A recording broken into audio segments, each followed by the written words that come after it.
Hello, and welcome to Let's Play the masterpiece that is Anno 1404.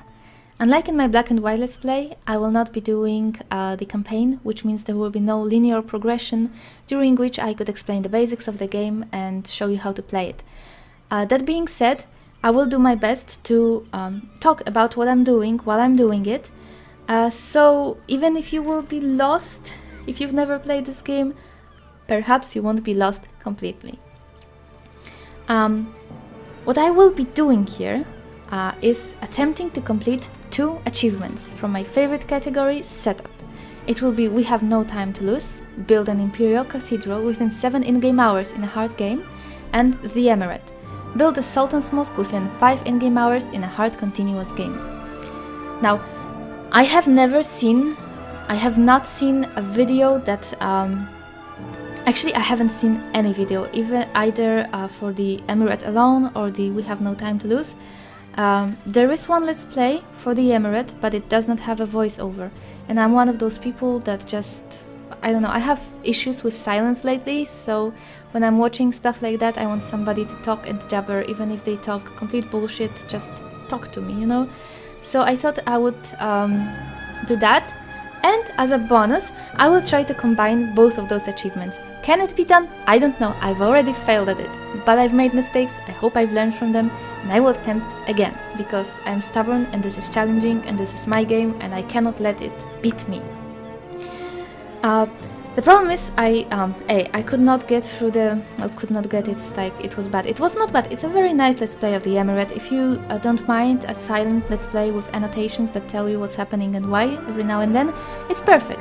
But I couldn't and I did not watch it, so I don't know how he made it and how he made it through the achievement. I mean, I know how he made the video, and I actually tried to find some sort of guides or hints or whatever about how to combine those 2 achievements, or even if it can be done, but I guess the game is not that well known, there are not too many topics about it. I have not found any that could tell me how I should approach this. So this will be still highly experimental and basically based on the failures that I had, that I will try not to have again, but still, I don't know how to do it. But if this video is posted, I guess that means I've made it. But if you are looking for a walkthrough that would actually tell you how to play this correctly, how to set up your things and how to make it flawless, I highly recommend that you check out the other guy and just read through the annotations and see how he plays, because he does it in a very organized manner. Meanwhile, I am chaos. You know, village here, tools there, make another, there is 50 stones here, whatever, just make it work, you know, so be warned. So yeah, let's go over the settings of the continuous game. It will of course be hard soon enough, and if you are a new player, and do play this game seriously, it's so good. sorry, I just love it. First, you can pick the AI players you will be playing with. They can be your enemies, but you can go into a peace treaty with them, a trade treaty, or even an alliance. Those 3 guys are very easy. He's a guy just looking for his daughter, she's a nun, and he's a little bard that just sings songs and, I don't know, tries to make it in the world, so they won't give you any trouble. Like someone said somewhere, I don't remember where, if you lose to any of them, shame on you. Those guys are a middle ground, so if you want a little bit of challenge but nothing overdone, then pick one of those. This guy is the most difficult of them. She's, I believe, the easiest, and she's the most island hungry, so she will settle a lot of islands and be very unhappy if you do it too. I will be playing with those 3 nice looking people, right? Very friendly, and they are the most difficult. And Cardinal Lucius is the chief dickhead from this crew. So I will be starting with a trade treaty. I've played the previous attempt, I've played on peace, and it was fine. I did not go to war with anyone, but trade treaty will be safer, and since I've changed some settings around, I can afford it now.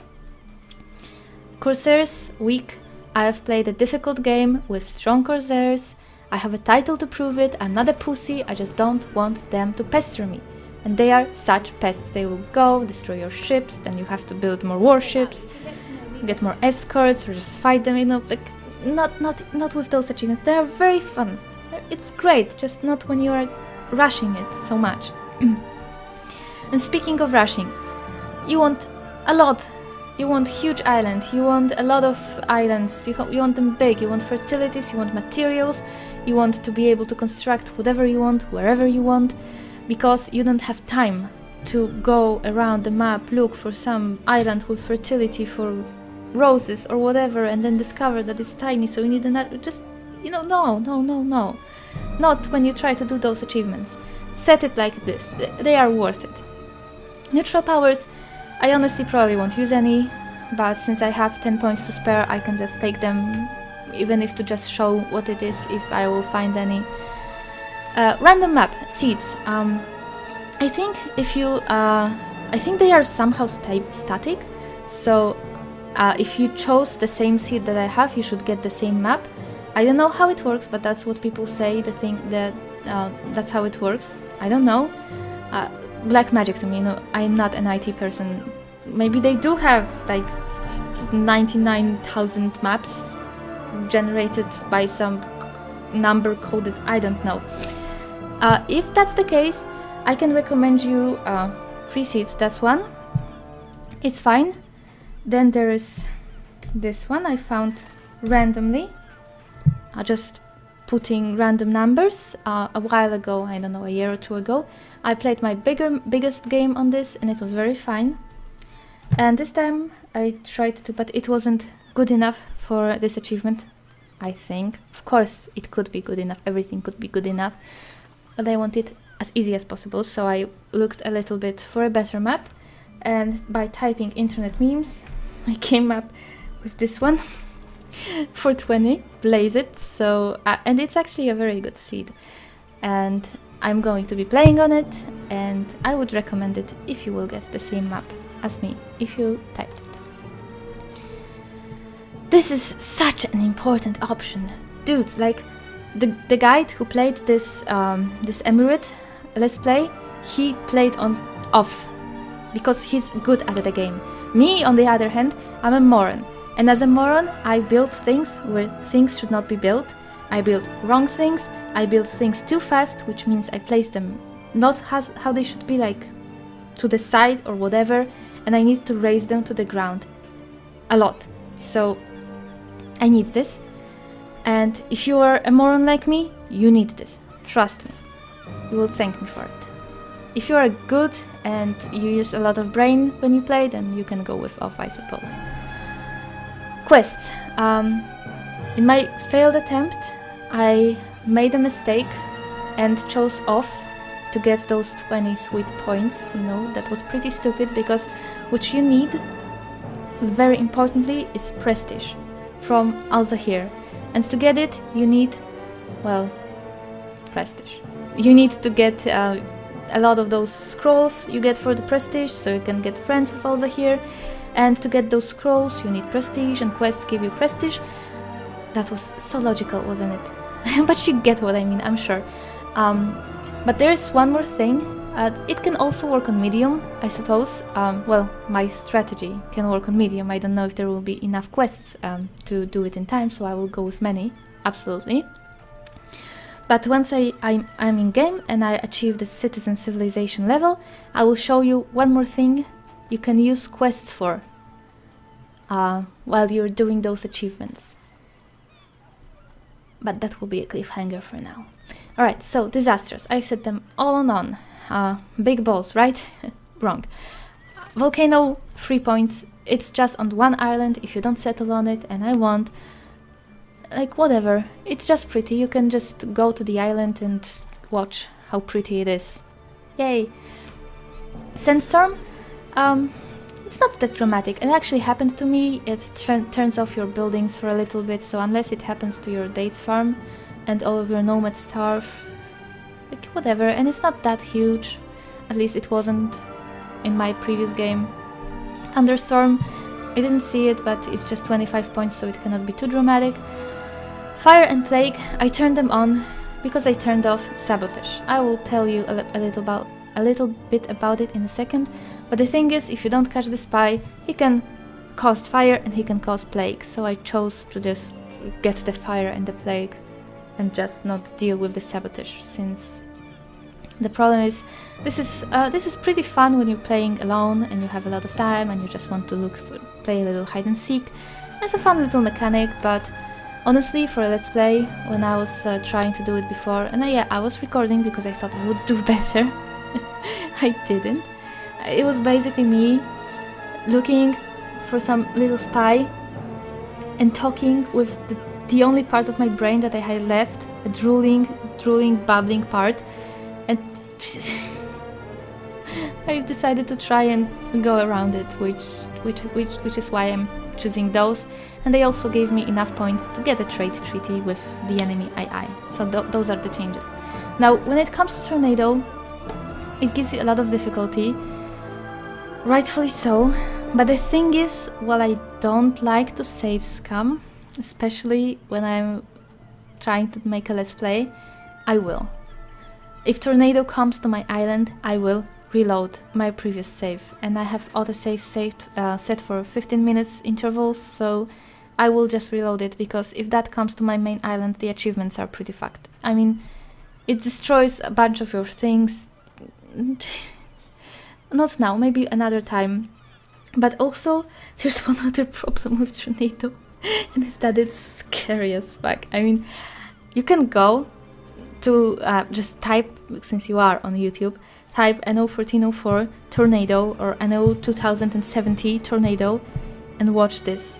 I mean, dude, I would be so spooked. No, that will be instant load. It's not even a huge saves coming, just, you know, the justified reload.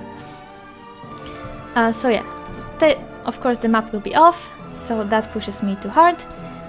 Those are things you get. You need things you can get, so get all of the things, basically.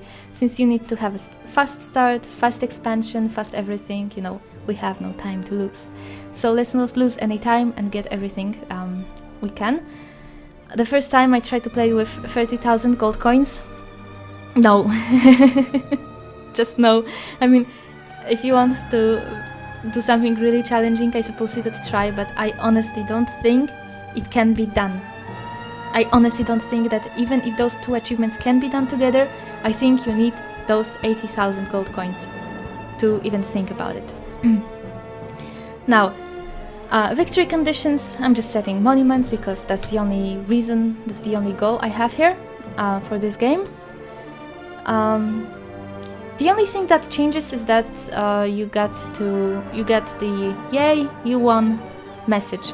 You can still continue playing your game afterwards, no problem. If you have your own goals, for example, some other achievement or whatever. Now, for the finishing part of this video, I will say that I will not be using various exploits available in the game. Those I know of is the Infinite Honor exploit. It basically, you can get more of this honor prestige. I don't know how. It's one of those words. I just don't know which one. You can buy seeds from a warehouse, from Lord Richard or Al-Zahir or whatever, and then you can bring them to your town, and if you slow the time, you can just do a little trick to multiply them, then sell them back. If you want to know how to do it for whatever reason, there is a video on YouTube, you can go and check it out. I will not be doing this, I will not be showing how to do it, because I don't like exploits in games, so no. The other one is the Nori exploit. This is a very popular one. You can even find building layouts on the ANNO wiki. You can see how you can just milk one farm to work like 6 farms, and what it means is that you set a bunch of norias, so you irrigate the ground better. So basically you have 10 tomato sticks, 10 tomato plants, and then you pour a lot of water there, so you can take the 9 out and your 1 tomato sticks will have as many tomatoes as all 10 had. Like, this is not logical. It's an exploit. Whatever you say, whatever you think about it, it's not fair. That's not how things work, not even in game world.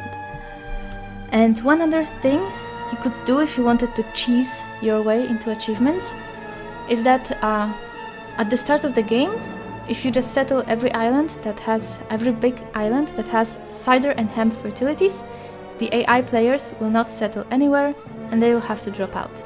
So you can get rid of them very easily at the very start of the game. I will not do it. I made sure that my islands to take plan leaves them enough room in the world, enough islands, so that they can take those islands and also take a bunch more to get to their civilization levels and, you know, just play normally. What I can do, it's not really an exploit, it's safe scamming, is that if I will be in a bind, I will safe scam for tribute money from Giovanni and Baronessa. It can give you a lot of money, well, a bunch of money. It can be really helpful at the start of the game. And the thing is, I'm not sure those achievements are meant to be done together, so I think that I can afford myself this little get out of jail free card. You cannot abuse it because it has a timer on it, and in a game like this, it's a big timer. So, yeah, I think this will be it. Of course, I won't meet the AI at first, and then until you meet them, so until you see a settlement of theirs, they cannot really be unhappy about you taking the islands and stuff. But that's basics of Anno. That's not an exploit. That's not anything. It's just a mechanic of the game, and it's recommended that you use it, and I sure will. And then, well, if we meet them, we meet them. I should also probably meet Hassan rather fast to enter a trade treaty with him. Well, we'll see how it will go. I have a basic plan of what to do, so I should not be running around like a headless chicken, but it could still happen, so I'll see you on the farm in the next episode. Have a good day.